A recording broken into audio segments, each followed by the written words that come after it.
ಮೊಹರಂ ಮೆರವಣಿಗೆಯಲ್ಲಿ ಅಪಾಯಕಾರಿ ಸಾಹಸ, ಕ್ರೇನ್ ಮೂಲಕ ಕಾರು ಎತ್ತಿ ಪಟಾಕಿ ಸಿಡಿಸಿದ ಕಿಡಿಗೇಡಿಗಳ ವಿರುದ್ಧ ಕೇಸ್.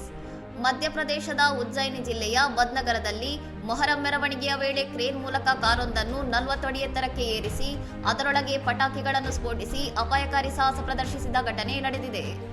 ಸೋಷಿಯಲ್ ಮೀಡಿಯಾದಲ್ಲಿ ವೈರಲ್ ಆಗುವ ಸಲುವಾಗಿ ಮತ್ತು ಜನರನ್ನು ಆಕರ್ಷಿಸಲು ಈ ಕೃತ್ಯ ಎಸಗಲಾಗಿದ್ದು, ಕಾರಿನಲ್ಲಿದ್ದ ಇಬ್ಬರು ಯುವಕರು ಕೆಂಪು ಧ್ವಜಗಳನ್ನು ಬೀಸುವಾಗ ವಾಹನದ ಗಾಜು ಒಡೆದು ಸ್ಫೋಟದ ದೃಶ್ಯ ಸೃಷ್ಟಿಯಾಗಿದೆ.